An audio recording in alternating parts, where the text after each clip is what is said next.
If you come out in your landscape and you see something like that in one of your garden pots, don't freak out. It could also be in your mulch pile. It could be in the mulch around plants. It could be in your compost pile. It could just be on the ground. This is Fuliga septica. A real common name is dog vomit. Hey, I'm Elise. I'm glad you stopped by. Now, this isn't from a dog, and it's not vomit. It is not toxic, and it's not going to hurt your plant. In fact, it can help your plants. This little single-cell critter, when it combines with all of its siblings, will go around and break down organic material. It also can attract heavy metals and make them inactive, which is really neat because, you know, we don't want heavy metals in our landscape. And I have to wonder, what if they had originally given it some other common name besides dog vomit? Would people dislike it as much as they seem to? Maybe since when it first comes out, it's bright yellow and it's kind of spongy and moist looking, kind of like coral. We could name it coral floral. Wouldn't that be neat? But I have to admit, sometimes it is kind of funny to watch people's face when you tell them that this is dog vomit. That is the ones who don't run around screaming, shrieking because they think they have dog vomit. Please don't shriek, and please don't run around from it. It will not hurt your plants. It will not hurt you. It will not hurt animals. It's actually good for your plants.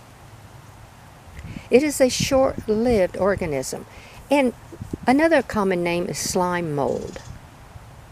It's really a plastid, P-L-A-S-T-I-D.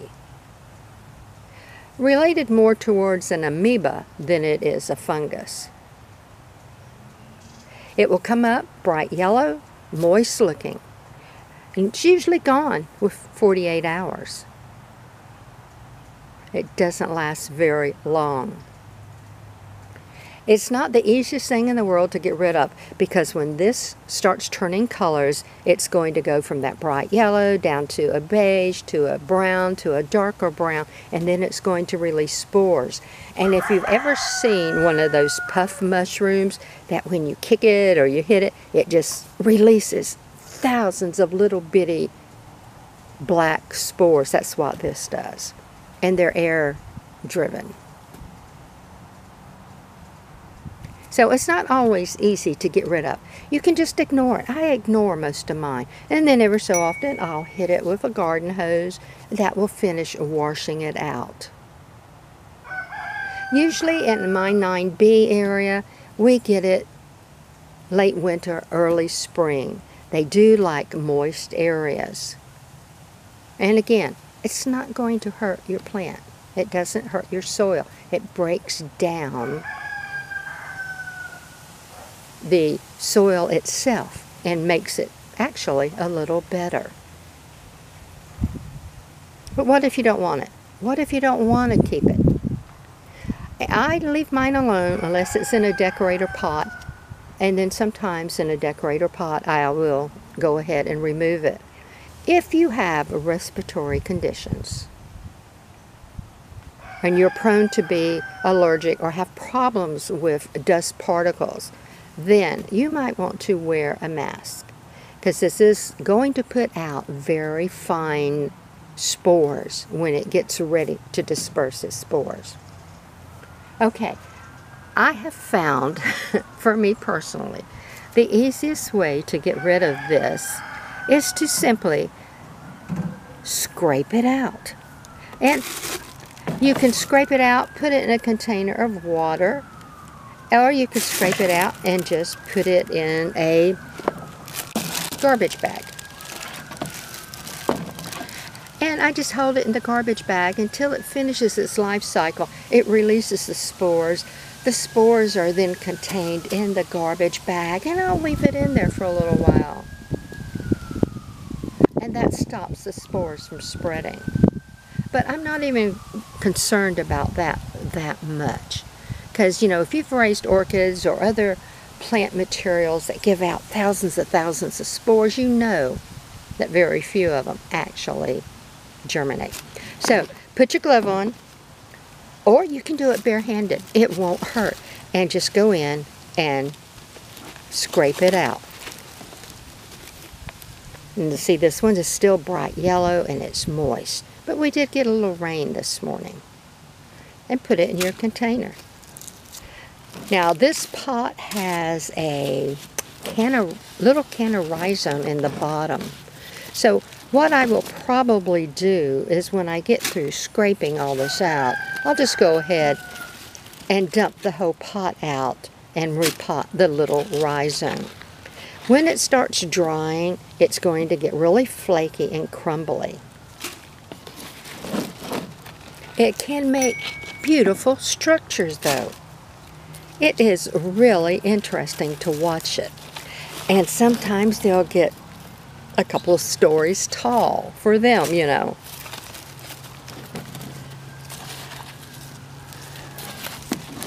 And if it hasn't sunk in like this one, you can lots of times just go through, scrape it all off, and you're fine.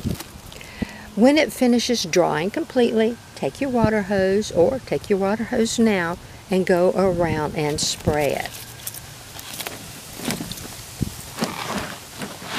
I'm going to go ahead and pull this out.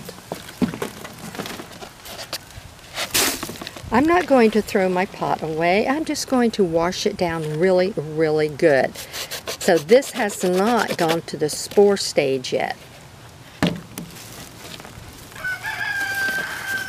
Here's my little rhizome. Got a new little stem coming, a couple of them. So I'll put that in another pot. And here's a nice hunk that has coated this. Throw that away.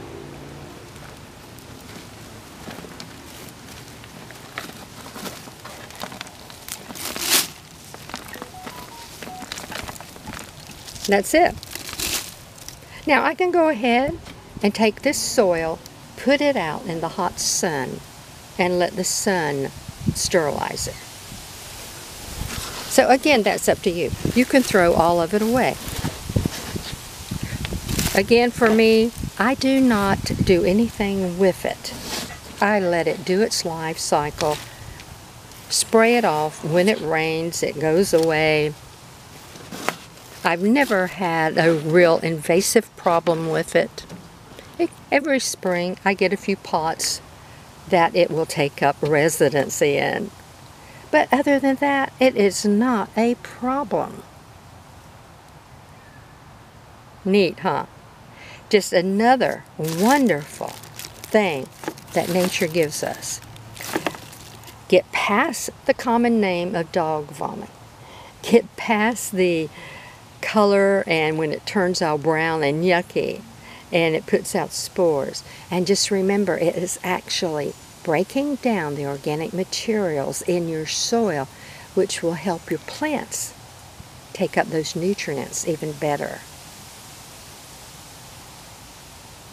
I think it's neat. I actually enjoy coming out and looking for it because, like I said, it makes wonderful structures, all kind of structures. Really neat. That's it. Now I'm just going to tie this little garbage bag up, let it sit out in the sun for a little while. The spores won't disperse. I'm not going to throw it in the garbage. If I do anything with it, when I'm sure that it is all through with its life cycle, I'll take it out in the back field, dump it out. Recycle my bag, maybe. That's all you have to do.